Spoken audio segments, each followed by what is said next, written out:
Yep. Yes, I'm ready to go for a take. Done the audio? Alright. Can we go in 10, 9, wait a minute, there's something wrong. Yeah, all the color's gone. No, not from my cheeks. From the screen, take a look. You know, you just can't gather staff around here. Why have a dog and bark yourself? Look, there's something wrong. Thank you. Yes, I look more attractive that way, do I, Claude? Thank you. You're fired. You are fired. Start the show. Life, it has been good to me this time around. Things were never bound to change when it was found. Sugar never tasted sweeter on my lips. My heart is now intact and I can find no ribs. This is love, yeah, love. Never known true love before. Seen so many counterfeits that left me on the floor. This is love, yeah, love. All will come to those who wait. Time it cannot know the bounds, and eras don't dictate. Confucius says, blink, blink, blink, blink, blink. Blink! Hello everybody and welcome to a brand new series of Xandermonium, the talk show that gets you talking. I'm Xander Gibb and on today's show, Xander's Soapbox, London Calling with Jeff Kristian and Claire Sloan from Shadows of the Night and Ray Jorden from Haunting Australia, and more of your questions in Ask Xander. More to come in a mere moment. As always, you can interact with me via Twitter. You can tweet me at Xander Gibb, XanderGibb. Don't forget the all-important @ symbol. Make sure to follow and keep up with what's going on with the show and a plethora of mind-boggling information. Yes, you've guessed it, it's time for Xander's Soapbox.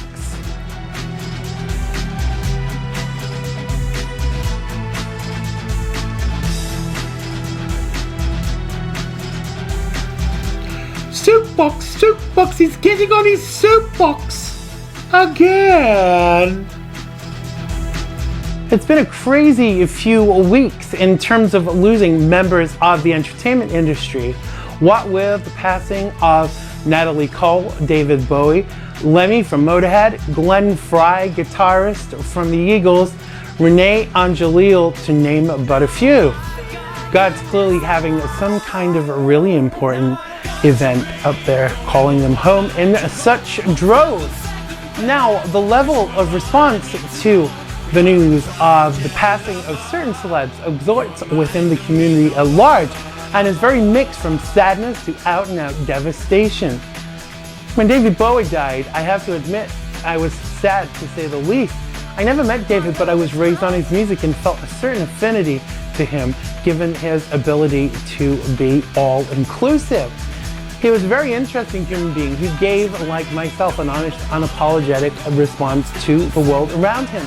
Now, his ability to change with the times and absorb the culture and trends around him, coupled with his amazing voice and songwriting skills, are for me what made him such a prolific effect and success. Not to everyone's liking, David catered to his own audience and paid no mind to those who didn't have the affinity to the Bowie fan club.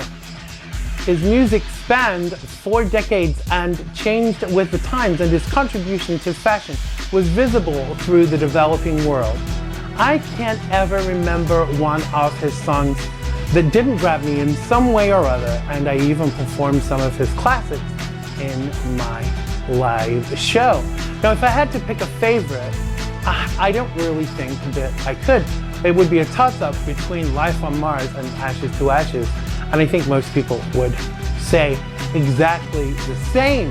Now, his first wife, Angie, was informed of his death on live television in the Big Brother Diary room as she was a contestant on Celebrity Big Brother UK. Now, her response, as you can imagine, was a mixture of anger and sheer devastation to inform someone on live TV of the death of someone they loved was rather uncouth, to say the least, and was a cheap trick to create car crash TV. But that's what we've become used to with Big Brother. Well done, Endemol. Not. Now, David died from cancer, but no one knew he was sick. His death timed pretty well with the release of his new album, Black Star, which debuted at #1 on the American Billboard chart, and the haunting video for Lazarus, the single from the album, was a chilling epitaph for David's death. Now, he did look very ill in the video and clearly not wrong for this world, and it was as if it was a parting gift to the fans, of which I count myself as a part of. Now, Black Star was issued through Columbia Records, and it earned 181,000 equivalent album units in the US during the week ending January 14th, according to Nielsen Music, and of that, some 174,000 were in pure album sales. Bowie's biggest sales week for an album since Nielsen began electronically tracking point-of-sale music purchases in 1991. Now, his previous sales hit high in that time span and came when his last album in 2013, the next day, bowed with 85,000 sold in its first week. Wow. So it's a crazy thing that we can mourn people we've never met, but we have adored from afar for many years. They are in our living rooms daily, and we allow them to influence us and scope our thoughts and our dreams. They see us through the good times and the bad and supply the soundtrack to our lives. We look up to them and elevate them, and they brighten up our lives. And that is clearly why we can call them stars. Look up here, I'm in heaven. I've got scars that can't be seen. I've got drama can't be stolen. Everybody knows my name. Look up here, man, I'm in danger. I've got nothing left to lose. I'm so high it makes my brain whirl. Dropped my cell phone down below. Ain't that just like me? By the time I got to New York, I was living like a king. Then I used up all my money. I was looking for you, this way or no way. You seem to be free. I'll just be like that bluebird. Now ain't that just like me? Oh, I'll be free just like that bluebird. Oh, ain't that just like me? Rest in peace, David. You do indeed light up the sky. And now it's time for a London Calling.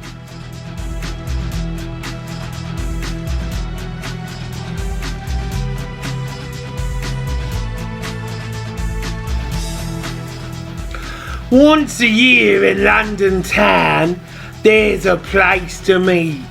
Noble men and peasants poor gather in the street at St. Bartholomew's Fair.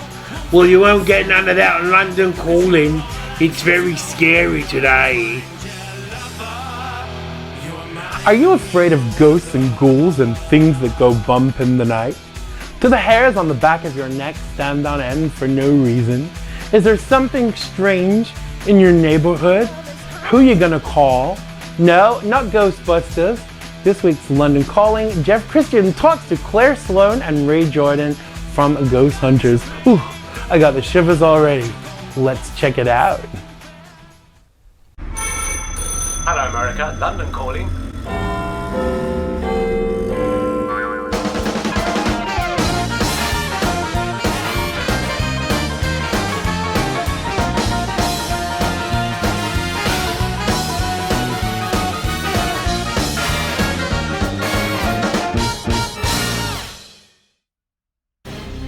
Now tonight we're in one of London's most haunted locations, searching for the paranormal. But I'm not here on my own. I have with me world-renowned psychic medium, Madame Spookarella. I'm talking to the dead. What, on the mobile? What? That noise, did you hear that noise? It was through here. Oh, Cyril, what are you doing up there? I'm just changing the electricity fuse. Oh, for crying out loud. Well, I'm actually really excited not only to be here at the fabulous Phoenix Artists Club in deepest, darkest Soho, which is allegedly haunted, but also to be sitting with two of the country's best known ghost hunters themselves. We have the fabulous Claire Sloan. Hi, thank And you of course, for having us. Ray Jorden. Hello. Now, of course, Ray, the thing that we know you best for is the TV series Haunting Australia, which is showing on Really Yes. in the UK at the moment. Yes, And in America? it's been in America. We've been in 27 countries so far. Next year we air in about another 30. So we've gone completely. I've gone around the world. Oh, check you out. How glamorous is that? Yes. without leaving Australia. It's great. It's great. And Claire, of course, you run your own ghost hunting company, Shadows of the Night. Yes, I do them all over the UK. I've actually just finished a tour off with Rob Demarest, who we've just been working with Haunting Australia, and I'm more well known for my goth weekends at Whitby. What makes a venue appropriate for you to do a ghost hunt? What is it specifically about the venue that makes you think that it's the right place to? Most of these places where I like to go and check them out first before I go ahead with it. And as soon as I walk in, because I'm really open to spirit, but I don't like to stick a label on it or anything. I'm like sensitive. I pick up quite a lot. I have done when we've come into this building today, and I just have a walk about and take one around and everything. And once I get that feel, and you just get that vibe, and I thought, right, this is the ideal location to do it. Is that the same with you, with Haunting Yeah, Australia? kind of. With Haunting Australia, I mean, Australia's never really been featured very much on like for ghost hunting Yeah. TV shows. It's always It's the like only one I've seen of Australia. Yeah, it's like it's always America or Yeah. over here with other programs and what have you. But with Australia, we wanted to bring 8 different locations that maybe the everyday Australian didn't know about all their rich history. So we did an asylum, we did a pub, we did a prison. So talking about the tech and the gadgetry that we've obviously seen on Haunting Australia, it must take quite a lot to set all of that up and get prepared beforehand. I mean, we had CCTV plumbed in all over the building, like miles and miles of cable, but the production company primarily deal with that. We just bring our own tech as you would, and we take the appropriate tech to the appropriate hotspot. So just say we went to a location where voices are heard, like disembodied voices, so a voice as you're hearing me now. So we would make sure we had the right gadgets or the tech to So take there's that a particular EVP, yeah. Love EVP. And in Haunting Australia, we get some really good EVPs, we get some disembodied voices, we get some crazy stuff that we just cannot explain. But we leave it open-ended, so we let the public, judge for themselves whether you believe it or not. Do you have a favourite piece of kit? Yes, the emotion sensor. Emotion sensor? Yes, it's I've got 2 gadgets, but the motion sensor has been built from scratch, and it's ideal and perfect for events. And Your baby. yes, it is. And you know what? Nobody else has got one. Oh, how cool is that? Yes. I just want to ask, because this is the sort of thing that I would want to know if I was watching the interview. Can you tell us what your scariest moment has been of all the things that you've done, television on a ghost tour? Is there something specific that you can say, I remember that? Do you know what? I always said, I have never been frightened, I've never been scared, I've been spooked, and we get jumpy, or you make yourself jump if someone else jumps. But when I got to Australia, that all changed. I mean, we did a location called North Kapunda Hotel, seeing, the footage back, seeing how I hit the deck for no reason, that apparently I was being overtaken by a spirit. You don't know why it happened, you just went. Well, the psychic we had, Ian Lawman, amazing psychic, he said that some kind of spirit or a spirit connected to the room Because your or eyes the were all location. glazed as well, Apparently, didn't they? yeah, my eyes. If you look at me, when you see the footage, I don't think I was there. Yeah. It sounds I understand bizarre, what you mean, but yeah. I was gone somewhere else. And the Victorian time, was it? I know, a little bit of drool, don't forget the drool. What about you? Is there one particular, if you could pick one event? Cat, sorry. What the hell was that? Did you hear that? Yeah. What was that? I don't know. I could go on with what's happened to us. I've been grabbed and everything, you know. It does happen though. Yes, I've does been happen. grabbed at the Newcastle Keep. I had my head grabbed before. Really? But you see, it didn't really bother us because I thought, wow, I love it. So actual physical contact as well? Yes. I mean, as investigators, we put ourselves in that position, though, don't we? So we kind of put ourselves out there. We become almost like trigger objects. I suppose Yes, you would that's say. it. How do you prepare yourself to go into a ghost hunt knowing that that could happen? Do you have any kind of ritual or protection that you... I do. I always because some of the guests, some of them don't really want protection. Some of them do. You know, the spiritual ones. Yeah. I always do. Like link hands, and we do a protection. I put a protection around, do a protection prayer, because I also used to sit at the development workshops and everything. So The only time I do protections with you, Mm-hmm. because I believe in your self-protection, your own beliefs, in your Yes. own, Yeah. own kind But of some white don't know light. how to do it, No, though, do no, they? they don't. No, and that's where you come into play by talking I everyone protect through. him. You do. That's it for this week. Back to you in the studios, Alan. That was London Calling with Jeff Kristian, Claire Sloan from Shadows of the Night, and Ray Jorden from Haunting Australia. Be sure to check them out on social media. London Calling is produced in association with Mr. Binks Media. And now it's time for Ask Xander.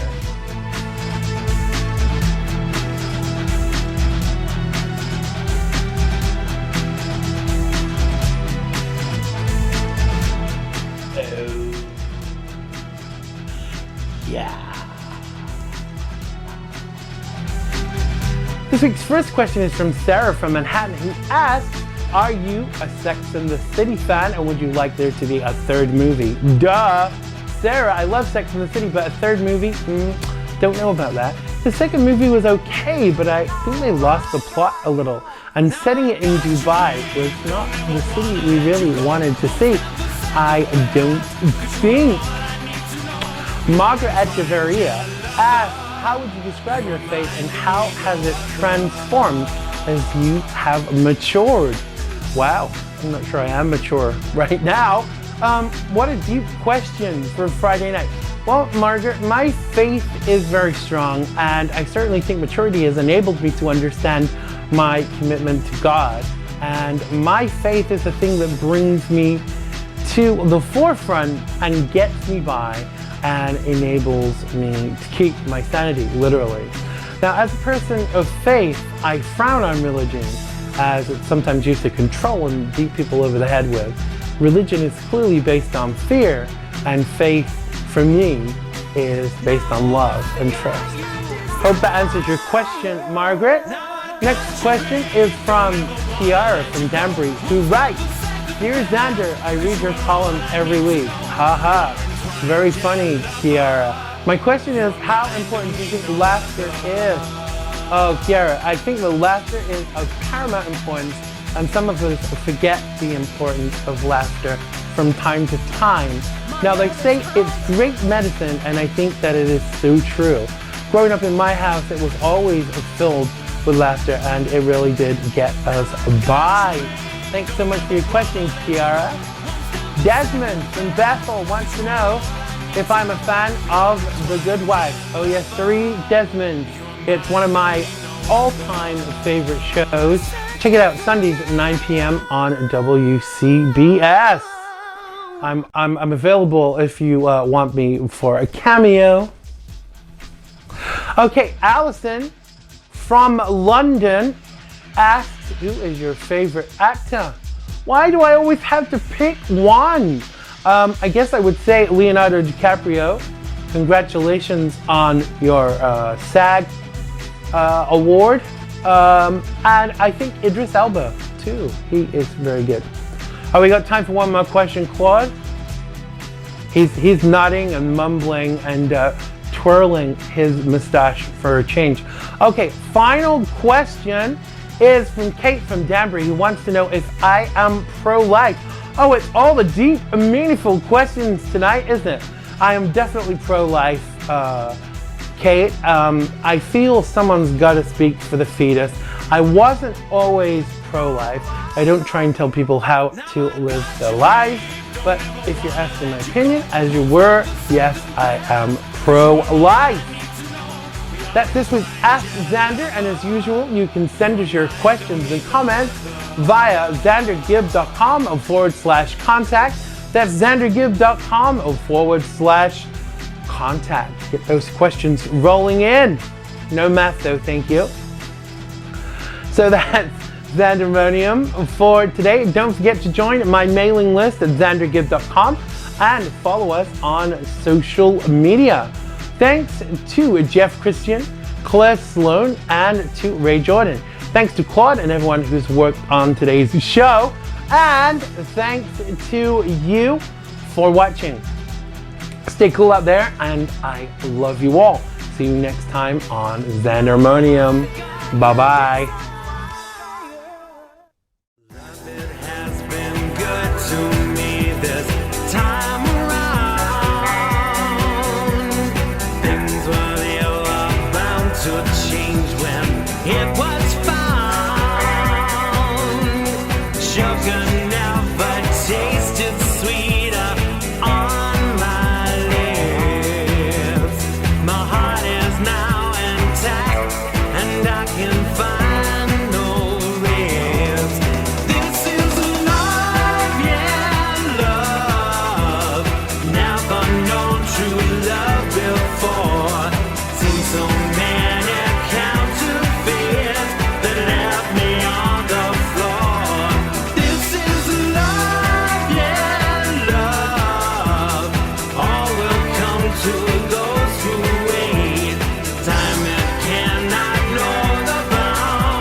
True love before.